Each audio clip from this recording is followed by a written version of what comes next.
ये हमारी सनातन संस्कृति कहती है कि हम मनु महाराज के वंशज हैं। ये हिंदुस्तानी सभ्यता है। बाकी विदेशियों की सभ्यता तो न जाने क्या क्या तर्क देती है। डार्विन की रिसर्च कहती है इंसान पहले क्या था, बंदर था, और फिर विकसित होते होते होते होते होते जैसे जैसे विकसित हुआ फिर इंसान बन गया। अब इनको कौन समझाए, अगर बंदर ही इंसान बन गए होते तो चलो हम तुमको लेके चलते हमारे वृंदावन में। बंदरों का भरमार है, एक आध बंदर को तुम भी इंसान बना के दिखाओ तो हम भी माने। अब तो आपके पास टेक्नोलॉजी भी है, सब कुछ है, समय है, सब कुछ है, किसी दो चार बंदर को बना के दिखाओ इंसान। ऐसे शरारती बंदर है, तुमने छू भी दिया तो 10 किलोमीटर दूर भागोगे। वृंदावन के बंदर पूरी दुनिया में मशहूर है। चश्मा पहन के तुम जा सकते नहीं, हाथ में सामान लेके जा सकते नहीं। तुम चश्मे पहन के गए और उन्होंने देखा तो चश्मे लेके जाएंगे, और लेके जाना तो छोटी बात है, ये तो कोई भी कर सकता है, लेकिन वृंदावन के बंदर इतने समझदार है, उनको मालूम है कहाँ पहनना है। वो खुद दीवार पर चश्मे लगा के बैठ जाते हैं। ऐसे वानर है, इनको इंसान बना के दिखाओ तो पता चले भाई हाँ सच में इंसान पहले बंदर हुआ करता था। एक बालक अपनी मैया के पास गया, बोला मैया हम हमारे पिताजी कह रहे कि इंसान पहले बंदर था, हम पहले हमारे दादा परदादा बंदर थे। माँ बोली नहीं नहीं, हम मनु महाराज की संतान, हम भगवान की संतान है। तो वो बोला नहीं नहीं पापा तो कह रहे बंदर की संतान है। तो माँ बोली बेटा अपना अपना बात है, वो भी सही कह रहे, मैं भी सही कह रही हूँ, बात इतना है वो अपना वंश बता रहे, मैं अपना वंश बता रही हूँ। बंदर की संतान से जब सनातन संस्कृति ने हजारों वर्ष पूर्व ये लिख दिया, और हर चीज मैं आपसे बार बार ये कहती हूं कि हमारा जो सनातन धर्म है ये कोई तथाकथित मन गढ़ंत बातों पर नहीं बनाया गया है। इसमें एक बहुत बड़ा तथ्य समाया है जिसको आज विज्ञान हजारों वर्ष बाद ढूंढ रही है। हमारे ऋषि मुनियों ने उसको करोड़ों वर्ष पूर्व ढूंढ लिया था।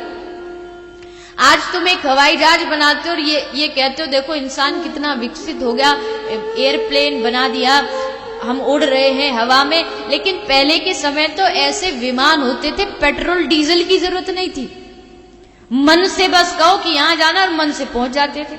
आज तुम्हारे पास मिसाइल है, अस्त्र है, शस्त्र है। आप रामायण पढ़ते होगे, रामायण देखते होगे, महाभारत देखते होगे, ऐसे ऐसे बाण हुआ करते थे, एक एक बाण में से 100 बाण निकलते थे।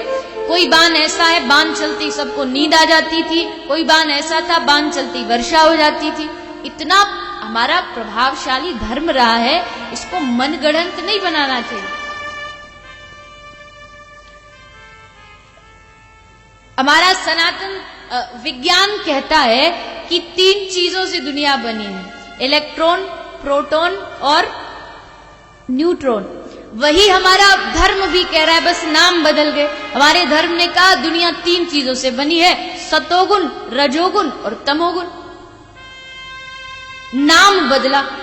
हम कह रहे हैं इस संसार की सृष्टि ब्रह्मा विष्णु महेश ने की है, और विज्ञान कहता है इस संसार को गॉड ने बनाया है। अब आपसे कोई पूछे गॉड की फुल फॉर्म क्या है, तो G for generator, O for operator और D फॉर डिस्ट्रॉयर। जनरेटर कौन है? बनाने वाला, प्रकृति को बनाने वाला कौन है? ब्रह्मा जी। ऑपरेटर कौन है? विष्णु जी, जो पालन करते हो। डिस्ट्रॉयर, संहार करता, बाबा भोलेनाथ। अब वही सीधी सी बात है, तुम उनको गॉड कहते हो, हम उनको ब्रह्मा विष्णु महेश कहते हैं, बात तो एक ही है। यानी जिस दिन ये विज्ञान सबसे ऊंची शिखर पर पहुंचेगा ना, उस दिन वो देखेगा कि हमारा सनातन धर्म वहां पहले से बैठा है। इसलिए अपने धर्म को कभी कम मत आंकना। हम ये भारतवर्ष कि गर्व की बात है कि हमको हिंदू धर्म में सनातन परंपरा में जन्म लेने का अवसर मिला, हमको भारतवर्ष में जन्म लेने का अवसर मिला। हम भारतीयों के अंदर और कुछ हो ना हो, लेकिन हम भारतीयों के अंदर संस्कार ऐसे हैं जो हमारी संस्कृति को महान बनाता है। किसी ने कहा, कोई विदेशी ने पूछा, आप गाते रहे तो सारे जहां से अच्छा हिंदुस्तान हमारा, हरा भारत ये है वो है, फिर आपके भारत में इतनी गरीबी क्यों है, आपके भारत में इतनी दरिद्रता क्यों है? विदेशों में जाके देखो, चाहे गरीब अमीर तो वहां भी होते हैं, लेकिन फिर भी एक सम होते हैं, जो जो चीजें की आवश्यकता सबके पास बराबर होती है। भारत में इतनी गरीबी क्यों है? तो किसी भारतीय ने हंसते हुए कहा, अरे भैया, जिसके कंधे जितने मजबूत होते हैं उसके ऊपर उतना ज्यादा वजन डाला जाता है। भारतीयों के कंधे इतने मजबूत हैं कि वो हर कष्ट को सह सकते हैं, इसलिए भगवान ने इतनी दरिद्रता और इतनी गरीबी इस भारतवर्ष को दी, क्योंकि हमारे कंधे मजबूत हैं।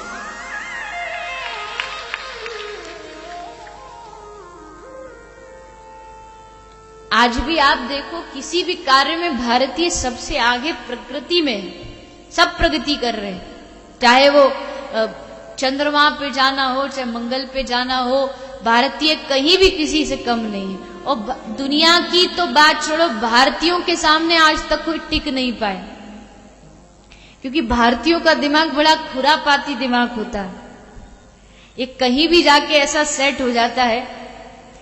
आपको एक उदाहरण दूं, बोले एक बार क्या होता है, चाइना और भारत और जापान, ये तीनों भगवान के पास पहुंचे। तो भगवान ने चाइना से पूछा, चाइना वालों से पूछा, तुम्हें क्या चाहिए? तो चाइना वालों ने कहा, प्रभु इतनी कृपा कर दो, ये जापान को तबाह कर दो, नष्ट कर दो। अब जापान वाले से पूछा, भैया तुझे क्या चाहिए? बोले महाराज, ये चाइना को आप नष्ट कर दो, इसका खात्मा कर दो। वहीं भारतीय बेचारा सीधा साधा सा खड़ा था, बड़ा भोला सा। भगवान ने पूछा, बेटा तुझे क्या चाहिए? तो बड़ा शांत, बड़ा गंभीर है। भगवान ने कहा, बेटा मांगना, तुझे क्या चाहिए? तो हाथ जोड़ के कहता है, प्रभु हमारी संस्कृति कहती भगवान से कुछ मांगना नहीं चाहिए, इसलिए हम आपसे कुछ नहीं मांगेंगे, बस आप इतनी कृपा कर दो, इन दोनों की इच्छा पूरी कर दो, और हमें कुछ नहीं चाहिए, इन दोनों की इच्छा पूरी कर दो। यह है भारतीय दिमाग, जहां लग जाए तो फिर कहीं छोड़ता नहीं किसी को। और उन भारतीयों में भी आ जाए मारवाड़ी तो फिर तो कहना ही क्या, बंगाली भी कम नहीं है, आप सब भी मान हो, लेकिन 1 रुपया को 2 रुपया कैसे किया जा सकता है, मारवाड़ियों से बेहतर कोई नहीं जानता। कोई मारवाड़ी की मृत्यु होती है तो वो जा रहा होता है, तो चित्रगुप्त उससे पूछता है, भैया तुझे कहाँ जाना, स्वर्ग में जाना कि नरक में जाना? तेरे पुण्य भी है पाप भी है, पुण्यों से तुझे स्वर्ग मिलेगा, अब तू ये बता तुझे पहले स्वर्ग जाना है कि नरक जाना है? तो मारवाड़ी कहता है, चित्रगुप्त महाराज मुझे कहीं नहीं जाना, आप इन दोनों के बीच में मेरी एक बढ़िया सी दुकान खुलवा दो, जो स्वर्ग वाले भी सामान ले जाए, नरक वाले भी ले जाए, कोई जगह नहीं छोड़ते। पर अच्छा है, ऐसी ही रहिए, ये आपकी बुराई नहीं, आपकी बड़ाई है, अच्छा है। और एक सबसे अच्छी बात, मारवाड़ियों में एकता बहुत होती है, परिवार को जोड़ के रखने की एकता बहुत होती है, तो वो ऐसी चलती रहे, मेरी तो भगवान से ही प्रार्थना है। 2 ही लोगों से हमारा सबसे ज्यादा पाला पड़ता है, एक जो भारतवर्ष में और विदेश में हर जगह आपको मिलेंगे, एक मारवाड़ी होते हैं और एक गुजराती होते हैं, ये 2 ही सबसे ज्यादा होते हैं। और मेरे ख्याल में अभी